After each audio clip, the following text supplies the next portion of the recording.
The Academic Staff Union of Universities, ASUU, has been urged to embrace dialogue with the federal government in order to end the ongoing strike.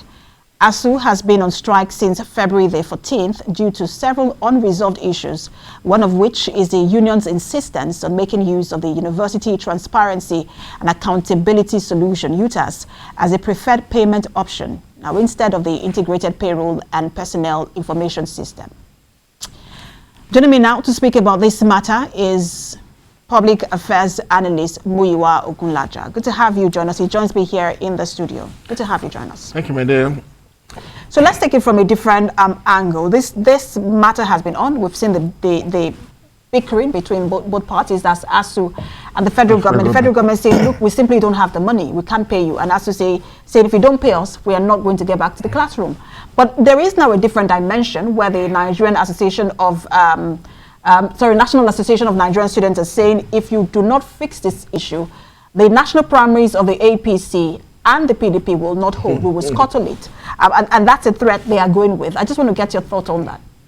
Thank you. There is a saying that it is he who wears the shoes that knows where it pinches. If a set of people have actually been affected by this ASUU strike, I think Nigerian students have been greatly affected, and I would advise the government to quickly look into it.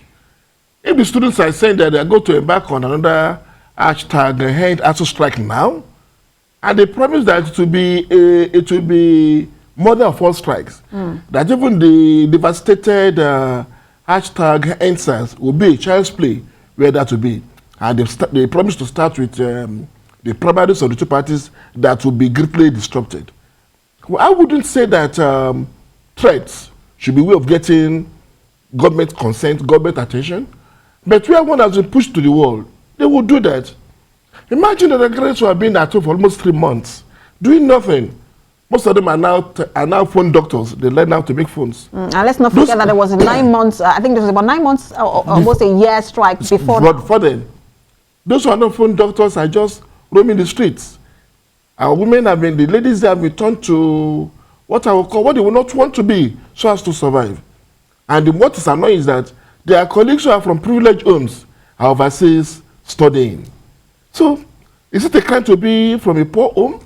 That's what the students are saying. So it could be a bit of threat, which is not palatable enough. But where one has been pushed to the wall, it becomes the end justify the means. Machiavellian principle would not come in here. If that's the only way of getting government's attention, let us do it and let government attend to us. But I want to advise government not to allow this to happen. Everything should be done to ensure that ASUU get back to the classrooms. All hands must be on deck. No stone must be left unturned. It is then that can say that we're in the country that's ready to move forward. And it's a bit sad because I saw, I think it was a message on Twitter of a student who, that was in the last graduation. I think a lot of schools were doing the graduation in the last semester. Yeah. And then, a particular student said she's still in 200 level. Yes. Whereas, her mates who they started together are now graduating, which is not something she had hoped for. And it's quite disturbing. But when you say you want to scuttle the primaries of the APC and the PDP, does that fix the situation and does that have any legality to it? Well, as I said earlier on, I do not believe that violence should beget violence. But where one has been pushed to the wall, these students will do that, especially when they have the opinion that government can solve this problem. What ASUU is asking for just pretense, where government revenue is. A government that's ready to give Afghanistan $1 million as grant. I cannot give us just 1.1 trillion naira. Does that show seriousness? So no group of students will say that their own nation is giving that nation in need $1.1 million as grant, and they will need not up to that to go back to schools. And government is not listening. Then whatever they can do to get government attention, they will want to do. It's not good enough, as I said earlier on. But where they believe the government is not giving them the priority they deserve, they want to do it. And mind you, the danger is, it lies ahead. There will be return on the investment you are making now, the poor investment. By the time you have doctors who are not up to 4 years in medical school, lawyers who never stepped to 3 years in university, Those who read education, who were in school for just about 2 or 3 years instead of 5 years, by the time they get back to the system, they now come back to teach your own children and mine. The doctor perform operation that has not properly done. Lawyers who go to court, they will not argue cases properly.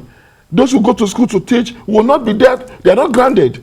And the effect will not boomerang.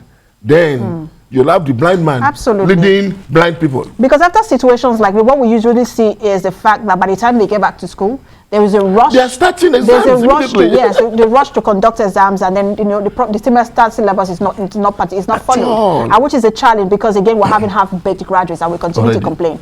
But between now, because again the primaries will happen between 27th and 30th of this month. Between now and then, what can the federal government and ASUU do?